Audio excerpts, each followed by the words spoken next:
Esse meu amigo pegou e virou pra mim e falou assim, ele pegou, e você? Qual setor você vai? Eu vou de norte, com os meus amigos. Aí ele falou assim, não, tá louco, torcida organizada, tenho amor à minha vida, à minha família, tenho família. E os caras não têm? Eu acho que é impossível você não relacionar política, futebol, religião e não querer debater esses três assuntos num ambiente só, numa coisa só. Eu fui uma pessoa que cresceu dentro da Igreja Católica e, por exemplo, hoje em dia eu não frequento mais nenhuma igreja porque, enfim, entendi que também é algo muito a mais, eu não tenho religião, mas tenho a minha religiosidade, tenho a minha fé.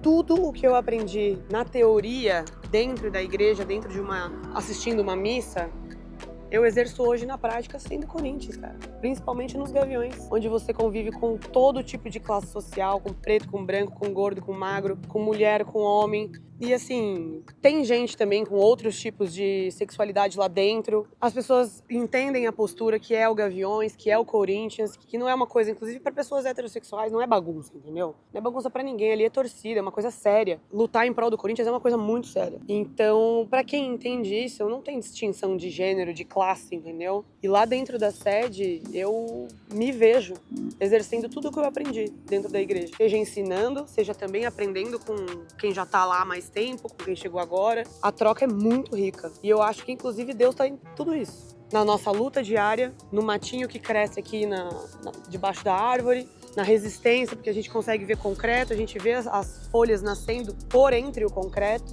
Isso tem muito de Corinthians, fala sério. Isso é muito Corinthians. Então não tem como a gente debater política, religião e futebol sem uma coisa estar relacionada à outra. Inclusive, eu como mulher, para poder estar aqui, eu tive que ter a ajuda da política. Porque até pouco tempo atrás o futebol era proibido para as mulheres, entendeu?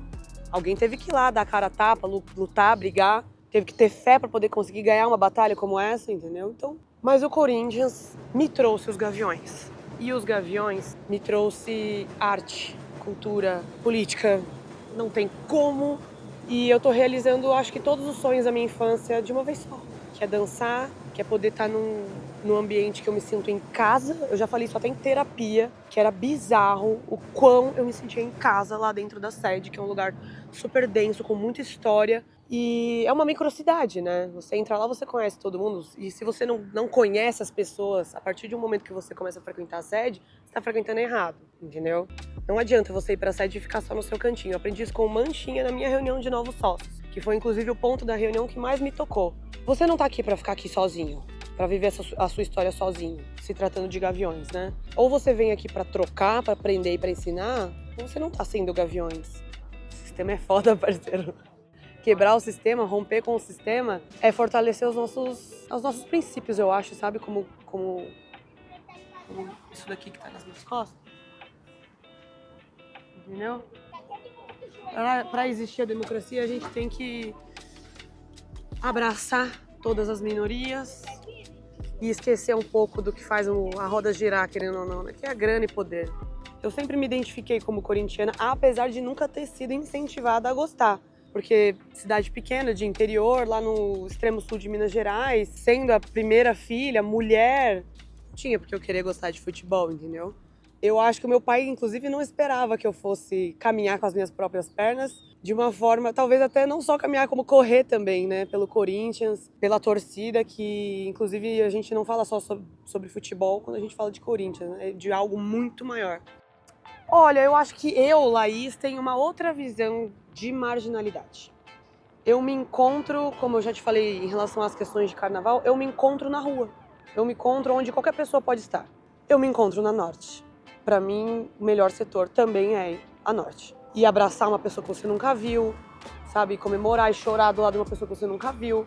E sentir a sua veia pulsar na frente de uma pessoa que você nunca viu. E saber que você tá em família.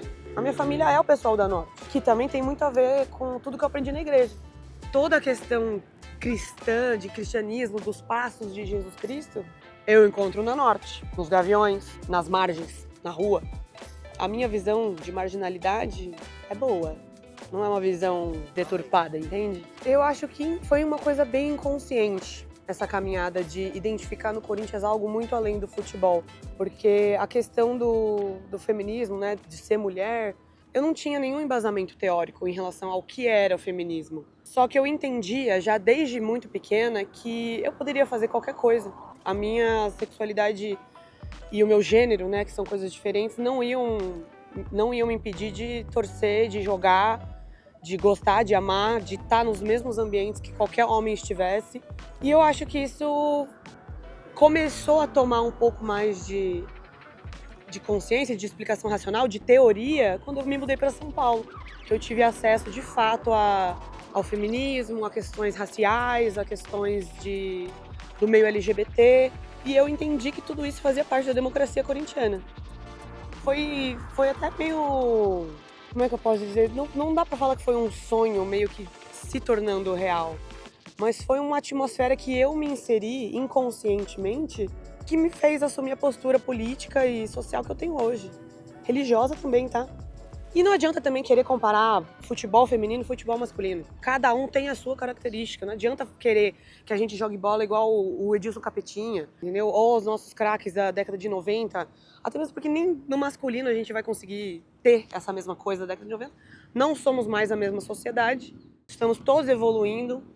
O nosso comportamento é outro hoje em dia. Então, por que não abraçar essa questão? O público do futebol feminino é um público muito família. Muita mulher, muita criança. Uma coisa que me enriquece os olhos para contrapor nessa questão do feminino e masculino, muitos pais com as filhas no pescoço. Isso é realmente é admirável. Inclusive eu, como uma mineira, que eu não tive acesso aos jogos no Pacaembu, eu não tive a minha vivência, eu tô construindo a minha história de Corinthians agora. Eu vejo essa cena e penso assim, podia ter sido eu. Eu até me emociono.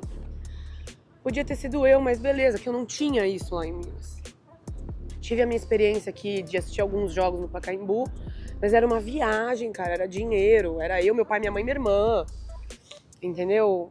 A gente teve as nossas experiências aqui. Acho que o meu primeiro jogo do Corinthians da minha vida, inclusive, foi um Bragantino, no estádio no Bragantino. Poxa, quantas meninas não têm esse sonho, sabe, de estar no pescoço do pai num jogo de futebol? Que não seja só um jogo masculino, que é de praxe, que a gente vê pela TV. Alimenta sonhos, cara. Eu joguei bola, entendeu? Eu não tive oportunidade na minha cidade de sequer sonhar com uma carreira de esporte, entendeu? Ou você é médica, ou você é doutora, dentista, engenheira. A gente não tem um leque amplo, né, de opções, de possibilidades. E o esporte faz isso, cara. O esporte salva tanta gente. Por que a gente não pode salvar as mulheres também que têm esse sonho, sabe? Já é difícil a gente se posicionar para si mesmo e eu acho que sim, a torcida do Corinthians fora da torcida organizada precisa desmamar, mano. A gente precisa formar a nossa opinião. Tem tanta gente falando tanta coisa maneira sobre opinião, sobre tudo que tá acontecendo politicamente dentro do clube, sobre como isso fere a nossa autoestima, cara. Quantas vezes eu já não chorei pela situação atual do Corinthians, por situações que inclusive racharam a torcida, né? Que foi o caso da contratação de um técnico aí específico, eu faço questão de não citar nome. Poxa, a gente tem que ter um discernimento pessoal, particular, para poder tomar as nossas próprias escolhas, inclusive na hora de estar lá na porta do Parque São Jorge protestando. Mas não adianta, gente, a gente querer que o Yuri Alberto tenha a postura de um Emerson Sheik, de um Jorge Henrique, que foi logo agora. Entendeu? Que foram jogadores que atuaram logo agora. De Edilson Capetinha. De um Sócrates. Quando? Quem que a gente vê que seja politicamente ativo? Como eram Sócrates, Casagrande, Vladimir, entendeu?